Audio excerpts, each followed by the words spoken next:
47. 5 2/3 plus missing number minus 1 1/4 equals 7 7/12. What is the missing number?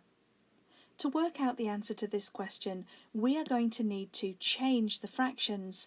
As you can see at the moment, we have 3 denominators, so we should change the denominators for these two numbers in order to work out the missing number here. If we change them both to a number they have in common as a multiple, we can change them to twelfths. So if we change 5 2/3 into twelfths, first of all I would change them all into thirds. How many thirds are there in 5? In each whole unit there are 3 thirds, so that means that in 5 there are 5 lots of 3/3. In other words, 15 thirds. Then we have a further 2 thirds. 15 plus 2 is 17, so 17 thirds can now be changed into twelfths. To change the 3 into 12 I multiplied by 4. So I would need to do the same to 17. 17 multiplied by 4 can be calculated by saying 10 times 4 is 40, and 7 times 4 is 28. 40 plus 28 is 68. So 5 2/3 becomes 68 twelfths. I'm going to do the same to 1 1/4. In each whole unit there are 4 quarters. So 4 quarters plus 1/4 becomes 5 quarters. We're changing that into twelfths. To change 4 into 12 I multiplied by 3, so I should do the same to the numerator of 5. 5 multiplied by 3 is 15. So 1 1/4 becomes 15 twelfths. Remember, we're going to add something to 68 twelfths, and then we're going to subtract 15 twelfths. The answer we get is 7 7/12. So first of all, let's turn 7 7/12 into a top-heavy or improper fraction. In each one of these whole units there would be 12 twelfths. 7 multiplied by 12 is 84. If I add a further 7 twelfths, that would mean 91 twelfths altogether.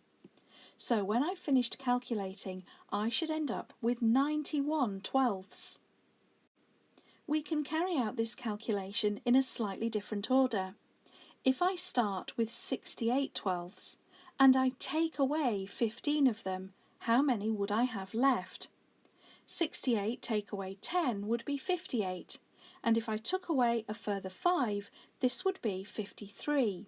So I would have 53 twelfths.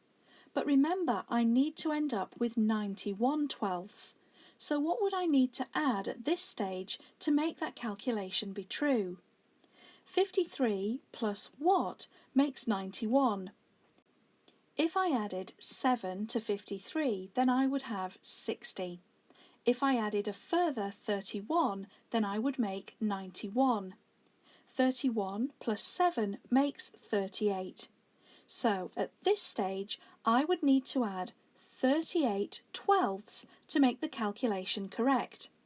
I would add those 38 twelfths to 68 twelfths and then subtract the 15 twelfths to have 91 twelfths altogether, which cancels or converts to 7 7/12. But as you can see, amongst the answers we have mixed numbers, and that means we'll need to convert this into a mixed number. First of all, how many times does 12 go into 38? The closest multiple of 12 to 38 would be 3. 3 12s are 36, and this would leave a remainder of 2. We can also convert this fraction by cancelling it down to show it in its lowest form. 2 goes into 2 once, and into 12 6 times. So 3 2 twelfths becomes 3 1/6. And that's the number I would need to add at this stage to make the calculation correct. Option C was therefore the right answer to this question.